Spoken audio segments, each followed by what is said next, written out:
This Fed Gov Today program is sponsored by Maximus. On this edition of Fed Gov Today with Francis Rose, the CIO problem that's holding back modernization efforts. Average tenure for CIOs is still, hovering around 2 to 2.5 years. I mean, that's not a long time to build relationships, understand the enterprise, and to execute some kind of strategy. Nick Marinos of the Government Accountability Office on Fed Gov Today in just a moment. Uniting program strategy, advanced technology, process, and execution for a more efficient government. That's Maximus. Every program, every service, every time. That's innovation forward. Learn more at maximus.com/federal. The Office of the Chief Information Officer at the Department of Homeland Security has 43 open recommendations around IT implementation, financial management, and acquisition to deal with. The Government Accountability Office tells the new CIO at DHS, Antoine McCord, the recommendations all relate to items on the GAO's high-risk list. Nick Marinos is Managing Director of Information Technology and Cybersecurity at GAO. Nick, welcome. Thanks for joining me today. Overall, what's your sense of the trend about these recommendations, progress that DHS is making? Is it trending in the right direction? Is it kind of neutral or going in a different way? Welcome, Nick. Thanks so much for having me, Francis.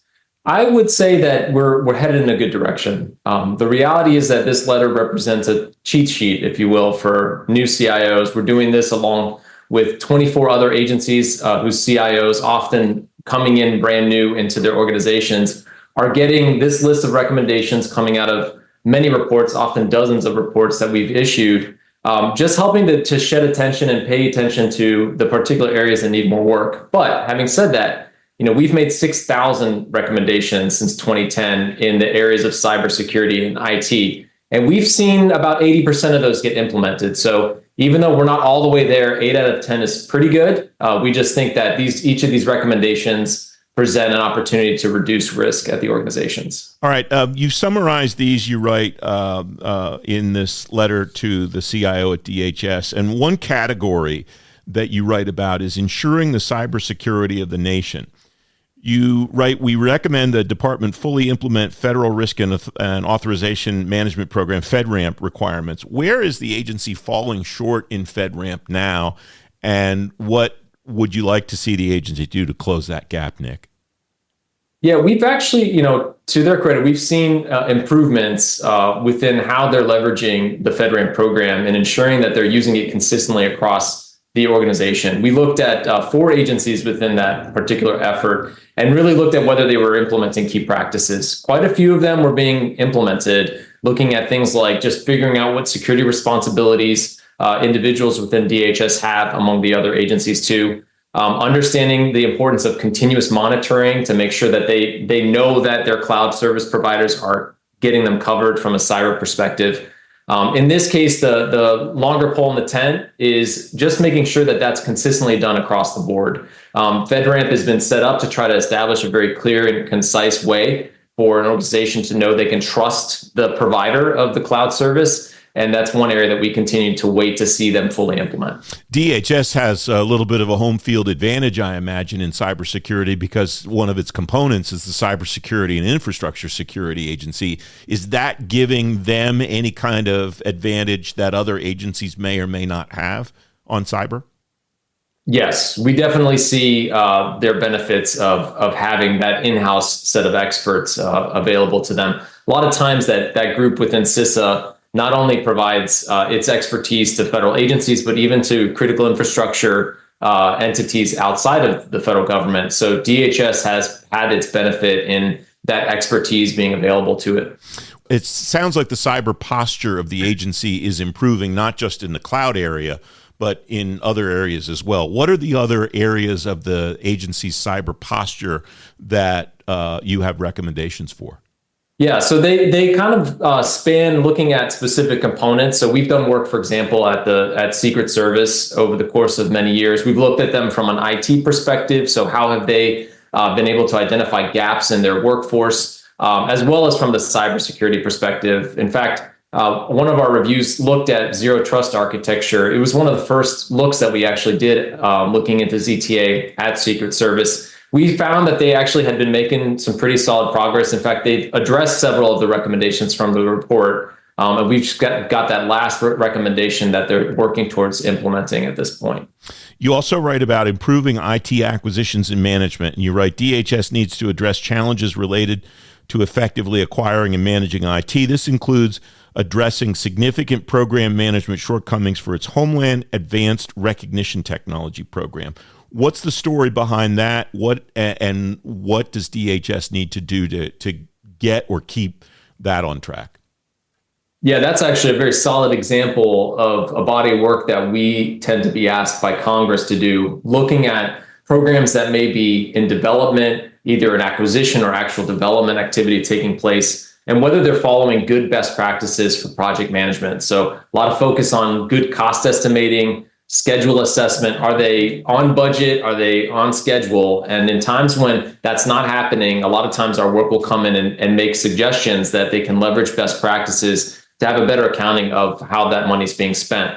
The nice thing, and the reason that this is such a good example of the work, is because it's also a good example of where we collaborate after our audits with the agencies themselves. If they're able to implement some of these best practices, they tend to see financial savings as a result, which is good for them. It's good for the government. It's good for GAO as well, right? It's our way of being able to demonstrate the value of our work. So these recommendations, which focus in on better schedule assessment and cost estimating, hopefully at some point will yield some financial savings as well. How often, when you look at a program like the one that you cite here, the Homeland Advanced Recognition Technology program, how often when you see shortcomings, are those shortcomings attributed to what you and your colleagues call leading practices not being followed?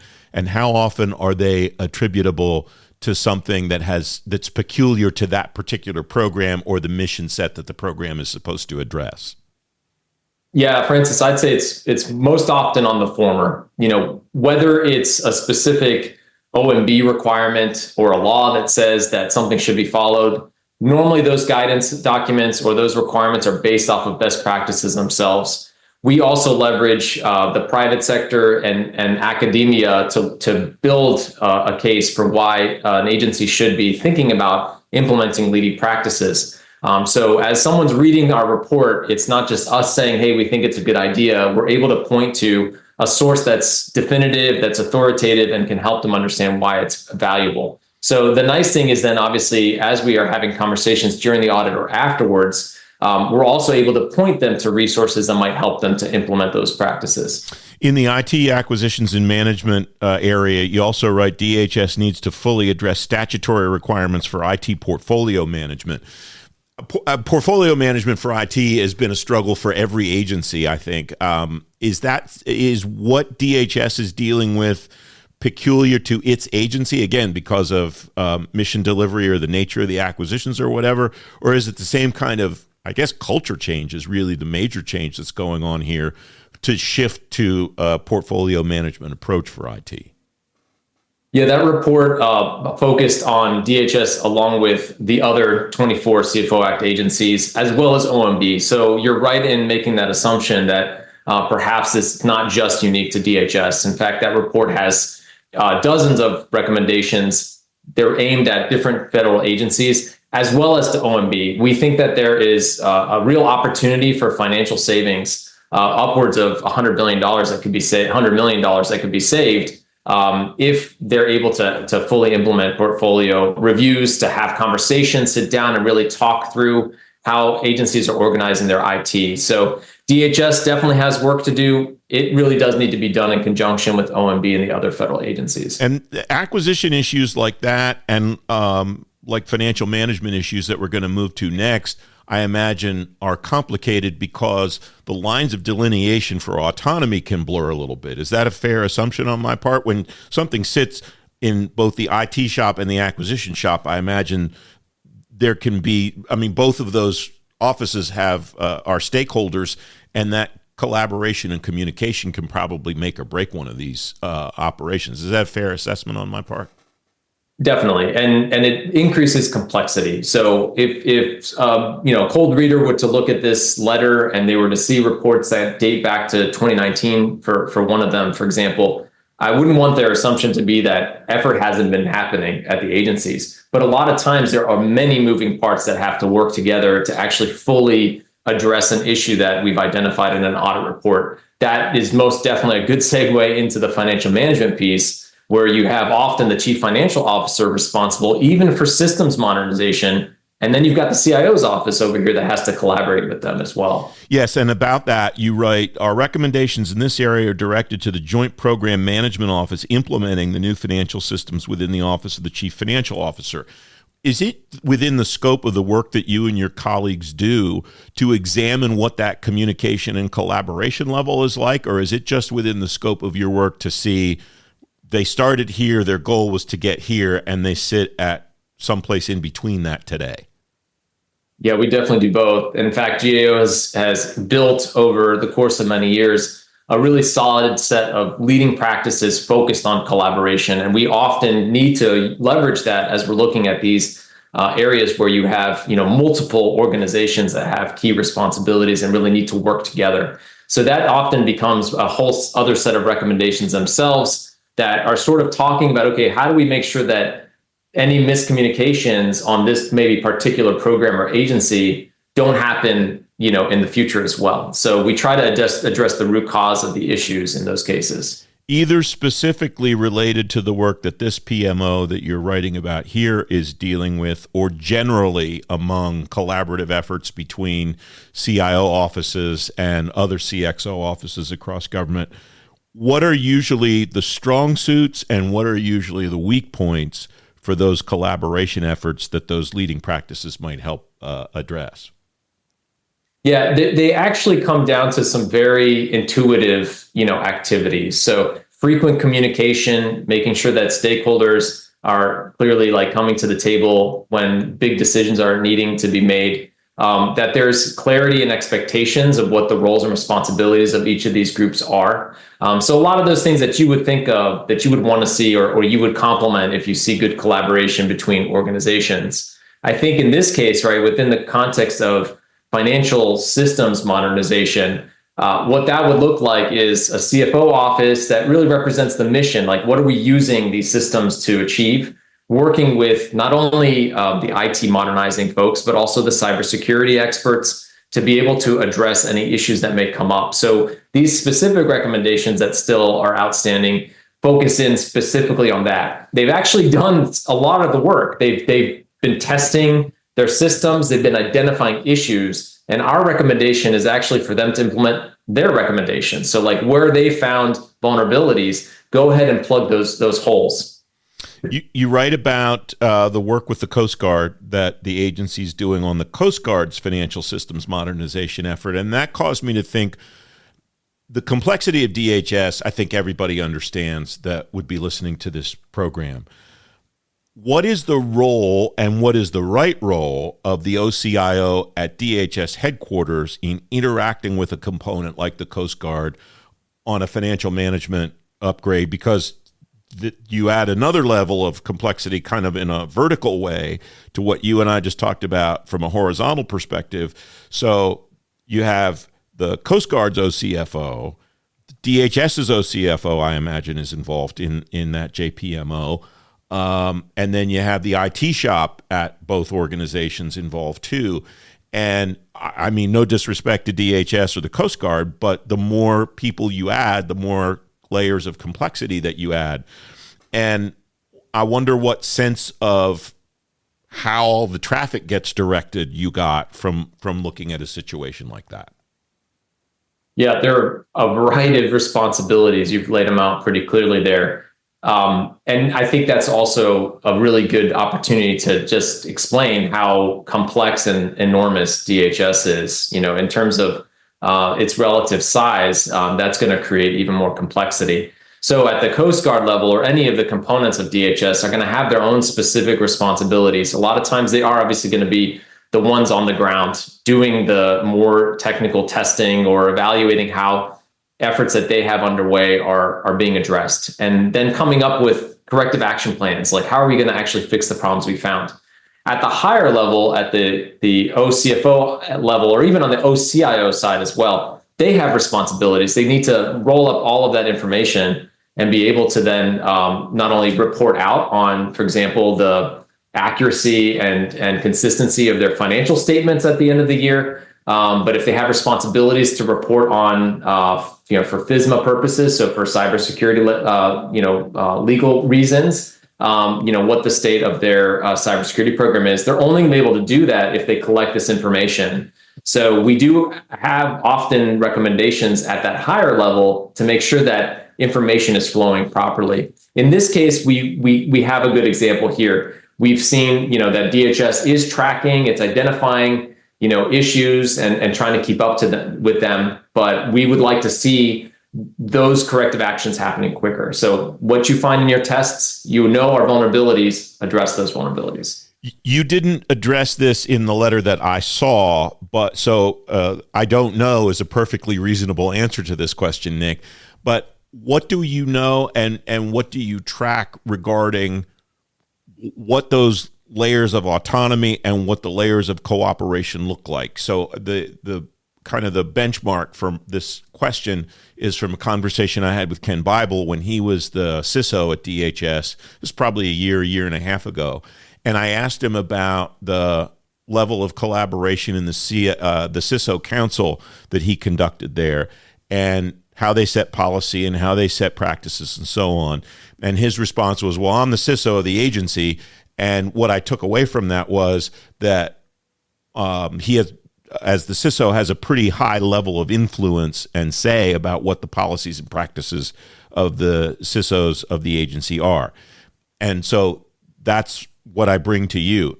Is that something that you look at, who has say over what? And if so, what you find when you look at how that hierarchy works? Yeah, it starts actually, honestly, at the beginning of every audit. When we have our initial meeting and we're meeting the executives at the departments, a lot of times you can just get a sense of how that collaboration is or isn't happening based on who shows up to the meeting, how they interact with each other. I won't name names, and this happened many years ago, but I had one CIO come up to me after our initial meeting and ask me to let them know what we heard from components of their own agency because they couldn't get information from them. That is a very extreme case and obviously represented a lot of challenges. With DHS, what I would just point to, much like with other agencies, it's still about relationships. Often CIOs, our average tenure for CIOs is still hovering around 2 to 2.5 years.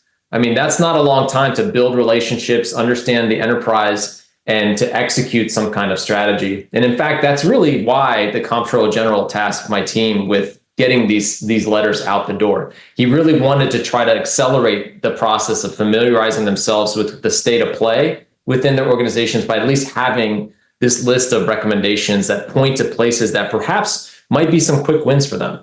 So that's where I wanted to go to wrap this up. You and I chatted a little bit before we went on the air about the fact that I'm used to opening work from you and your colleagues and seeing a highlights page and really being able to get a sense from that of where I want to go and look to learn more about the work that you're doing. This work actually takes the form of a letter and it starts, Dear Mr. McCord, and you're addressing these open recommendations in the way that you and I talked about them.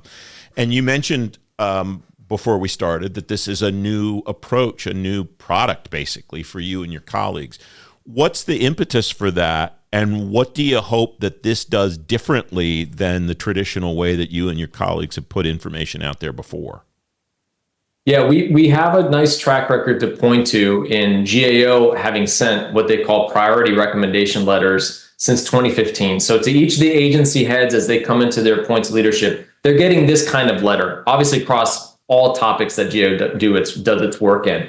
With these, I think what we're hoping to achieve is open a dialogue with CIOs that we're less familiar with. And actually, I have to say, on the very much plus side, we had several CIOs in the earlier cycle of sending these out, reach back out to us and have meetings with directors within my team and get into the weeds of the recommendations themselves. So that's exactly what we're hoping to achieve out of this. On the other side, why you're able to read it and why it's being sent to Congress is that we do think these are opportunities for oversight as well. So all of the relevant committees on the Hill are getting these letters. And I would just finish off by also sharing that the federal CIO is also CC'd on every single one of these letters. So he's receiving it and also will get the last letter from us, which is going to highlight some of the areas that we think OMB could improve in and help improve IT more broadly in the federal government. Well, it's a terrific product, and I congratulate you and your colleagues on doing this, and I'm grateful for your time to talk about the one about DHS today, Nick. Thanks for joining me.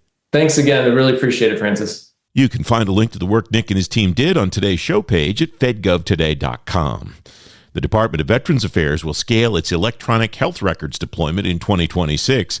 You'll learn how and where from VA Deputy Secretary Paul Lawrence on the next Fed Gov Today TV. You can watch the debut on ABC7 in Washington and on the Fed Gov Today YouTube channel at 10:30 Sunday morning. If you miss the debut, you can watch anytime at fedgovtoday.com and on YouTube. The next Fed Gov Today podcast is coming Thursday. To make sure you don't miss it, follow the show on Apple Podcasts, Spotify, or wherever you get your shows. And you can listen on demand at fedgovtoday.com. I'm Francis Rose. Thanks for listening.